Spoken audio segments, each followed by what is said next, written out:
नमस्कार, मैं हूं सरिता और आप देख रहे हैं बिहार टुडे डिजिटल न्यूज। आइए खबरों को जानते हैं विस्तार से। देखते हैं खास रिपोर्ट चंदन भारती के। बोधगया के सांस्कृतिक केंद्र में राजनीतिक चिंतन गया जिला वैश्य समाज द्वारा आयोजित की गई बैठक में निर्णय लिया गया कि समाज के लिए जो भी राजनीतिक दल बात करेगी, समाज के लोग उनके साथ देंगे। गया के बोधगया सांस्कृतिक केंद्र में राजनीतिक चिंतन गया जिला वैश्य समाज द्वारा आयोजित की गई बैठक में गया जिले के सभी प्रखंड से भारी संख्या में समाज के महिला और पुरुष युवा शामिल हुए।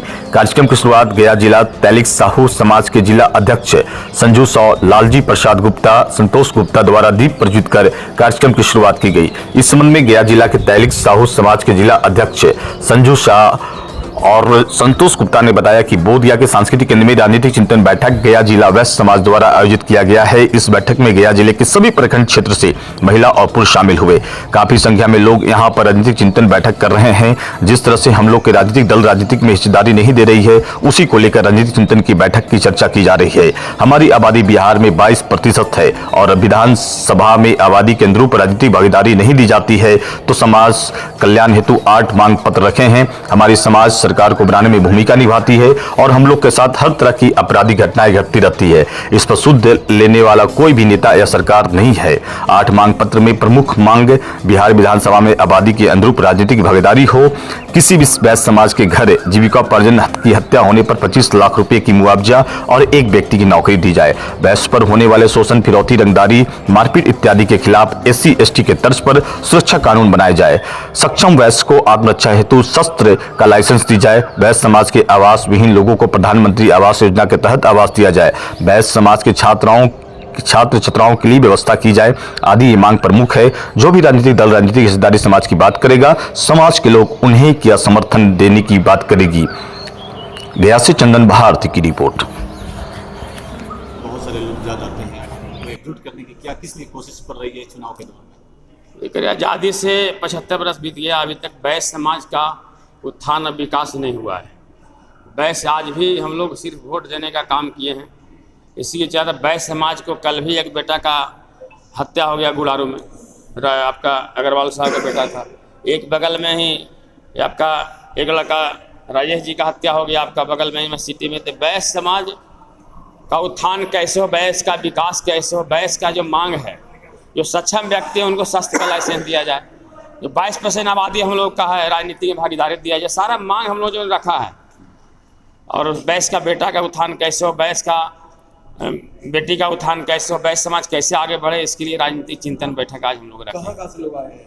करीब सभी प्रमुख जो लोग हैं, जो पंचायत प्रतिनिधि हैं, जो पद पर हैं। जिला कोई नहीं, गया जिला सिर्फ, कोई जिला नहीं, गया जिला। SC ST एक्ट के तहत आप लोग ये कानून की मांग कर जो सुरक्षा है वो मांग, क्या संभव हो सकता है? जी बिल्कुल, जो सबके लिए हुआ था हम लोग के क्यों नहीं। जैसे सबसे ज़्यादा शोषण वैश्य समाज है, रंगदारी वैश्य समाज दे रहा है, हत्या वैश्य समाज को रहा है, और आर्थिक स्थिति देश के लिए वैश्य समाज सबसे आगे आ रहा है। इसलिए मित्रों साथियों, मैं आप लोगों के माध्यम से मांग करता हूँ कि सारे पार्टियों के लोग से ये हम लोग का वैश्य का उत्थान और विकास के बारे में सोचें और वैश्य का बेटा बेटी का भागीदारी मिले। इसी के साथ मैं अपना बात को विराम देता हूँ। जी राजनीतिक सोच तो है, जैसे हम लोग का जो 22% आबादी है, उस हिसाब से विधानसभा में राजनीतिक भागीदारी मिले हम लोग का। हम लोग तो भाई भाजपा के नेता रहे हैं, तो मैं खासकर पार्टी से ही मांग करता हूं ये 2025 का विधानसभा में हम लोग का आश्वस्त करें और सम्मान दें वैश्य समाज के बेटा को। संतोष कुमार गुप्ता, वैश्य समाज जिला। क्या लगता है गया जिला में आप लोग क्या निकला? ये विगत पिछले दिनों से हम लोग देख रहे हैं कि जब बिहार में एक डिप्टी CM होते थे तो सरकार के द्वारा डिप्टी CM का पद हमारे वैश्य समाज को दिया जाता था। लोकसभा में भारतीय जनता पार्टी एवं NDA की तरफ से हमारे 3 से 4 की संख्या में लोकसभा में सांसद हुआ करते थे। लेकिन इन दिनों में चुनाव की जब घोषणा हुई तो हमारे समाज के वैश्य समाज के जो लोग की भागीदारी थी, भागीदारी को काट कर सीधे उसको आधा कर दिया गया। और लोग राजनीतिक पार्टियों के द्वारा ये मुझे बताया जाता कि आपके जात तो प्रधानमंत्री है।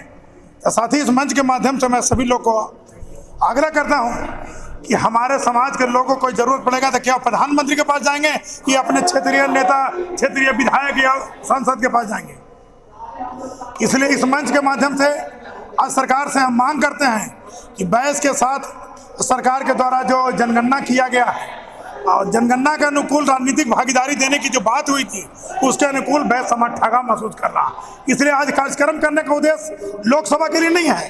कार्यक्रम करने का उद्देश्य यह है कि हम अपने बैस समाज के तमाम जो प्रखंड के पदाधिकारी हैं, हम जनरल किसी व्यक्ति को नहीं बुलाएं, प्रखंड के पदाधिकारी हैं, जिला में जो समाज की राजनीति करते हैं, उन लोगों की बैठक कर हम सरकार से एवं अपने राजनीतिक दलों से मांग करते हैं कि आने वाले दिनों में जो विधानसभा का चुनाव हो रहा है उस चुनाव में हमारी राजनीतिक हकमारी न हो। अगर राजनीतिक हकमारी होगी तो पूर्व के चुनाव में 2020 में साथी इस मंच के माध्यम से मैं एनडीओ को भी आगाह करता हूं कि शाहबाद और मगध में 65 सीट में एक भी बैस को बेटा को टिकट नहीं दिया गया था, जिसके कारण अब शाहबाद और मगध में भारतीय जनता पार्टी और एनडीए साफ हो गया। महागठबंधन ने 7 सीट दिया था, महागठबंधन में 7 सीट देने के बाद 7 सीट बैस का बेटा जीत के दिया और संसद में जाने का कार्य किया। साथी अगर इसी तरह हमारी हकमारी होते रहेगी तो हम लोग मंच के माध्यम से आने वाले दिन में गांव-गांव घूम कर नोटा का प्रयोग और जिस भी विधानसभा में चुनाव होगी, अपने जो लोग हमारे सम्मान की रक्षा में और सम्मान के लिए हमारा भागीदारी में अगर ठगी का काम करेंगे तो हम उस दल को विधानसभा के चुनाव में हराकर उनको कम मुंह काला करने का प्रयास करेंगे। मैं संजू लाल, गया जिला तहरीक साहू सभा अध्यक्ष, सब बैस नेता।